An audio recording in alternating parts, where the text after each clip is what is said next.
Yeah, what's the day today?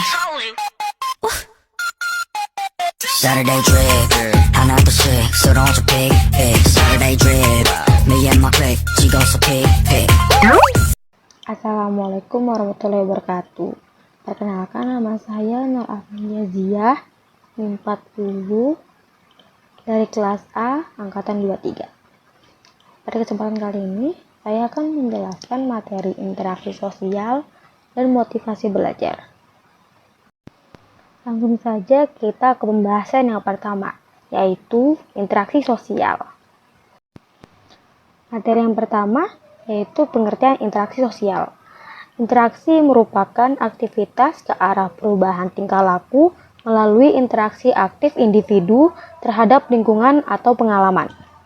Menurut Santoso, merumuskan bahwa interaksi sosial adalah suatu hubungan antara individu atau lebih, di mana kelakuan individu yang satu mempengaruhi, mengubah, atau memperbaiki kelakuan individu yang lainnya. Materi yang kedua yaitu jenis-jenis interaksi sosial. Jenis-jenis interaksi sosial terbagi menjadi 3 bagian, yaitu yang pertama interaksi verbal, yang kedua interaksi fisik, dan yang ketiga interaksi emosional. Materi yang ketiga yaitu ciri-ciri interaksi sosial.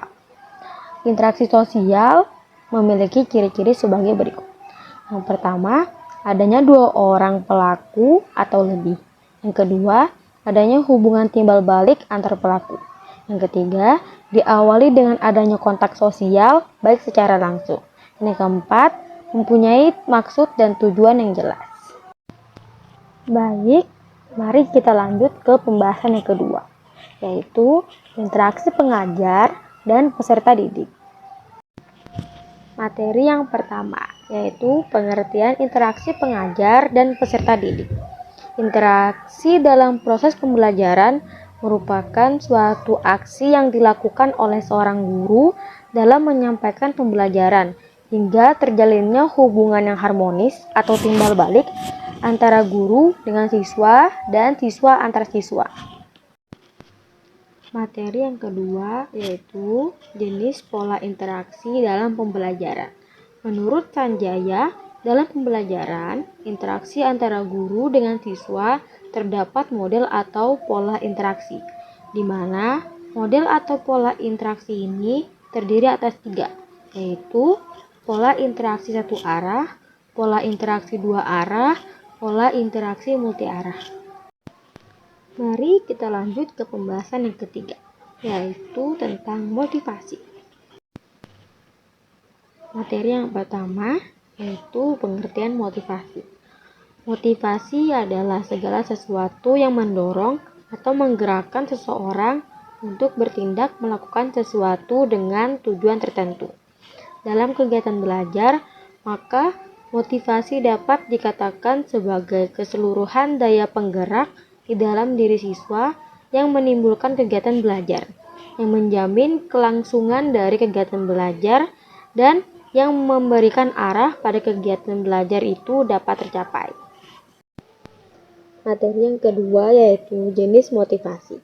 Motivasi terbagi menjadi 2 macam, yaitu motivasi intrinsik dan motivasi ekstrinsik. Motivasi intrinsik adalah motif-motif yang menjadi aktif atau berfungsinya tidak perlu dirangsang dari luar, karena setiap individu sudah ada dorongan untuk melakukan sesuatu. Berbeda dengan motivasi ekstrinsik. Motivasi ekstrinsik adalah motif-motif yang aktif dan berfungsi karena adanya perangsang dari luar. Motivasi ekstrinsik diperlukan agar siswa mau belajar. Materi yang ketiga yaitu sumber motivasi. Ketika termotivasi, seseorang akan bergerak dan mengambil tindakan. Menurut positif psikologi, motivasi dipengaruhi oleh kepuasan kebutuhan yang diperlukan untuk mempertahankan hidup atau penting untuk kesejahteraan dan pertumbuhan. Melansir Very Well Mind, motivasi tidak hanya mengacu pada faktor-faktor yang mengaktifkan perilaku, Ini juga melibatkan faktor-faktor yang mengarah dan mempertahankan tindakan yang diarahkan pada tujuan ini. Ada 3 unsur utama motivasi. Yang pertama, aktivasi, yang kedua, ketekunan, dan yang ketiga, intensitas. Materi yang keempat yaitu peran motivasi. Di dalam kegiatan belajar, peran motivasi sangat diperlukan. Peran dari motivasi belajar tersebut adalah dapat menumbuhkan gairah dan juga semangat dalam menjalani proses kegiatan belajar. Dengan motivasi ini, peserta didik dapat mengembangkan aktivitas dan inisiatifnya, dan juga dapat mengarahkan serta memelihara ketekunan dalam melakukan kegiatan belajar. Materi yang kelima yaitu unsur yang mempengaruhi motivasi belajar.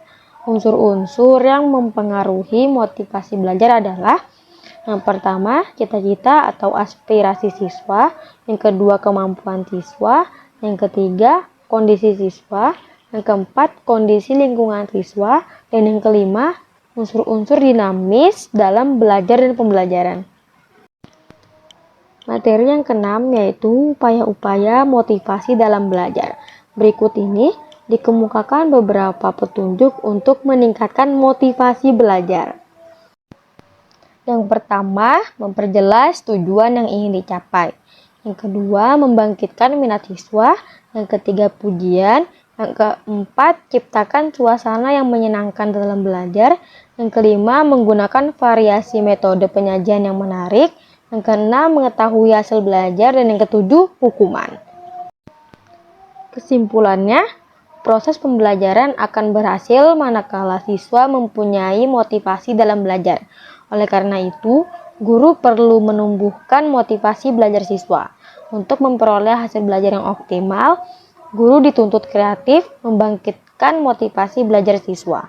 Karena dengan guru kreatif menjadikan siswa tergugah dalam pembelajaran yang akan dialami siswa atau siswa yang sedang mengikuti proses pembelajaran. Sekian dari saya. Terima kasih.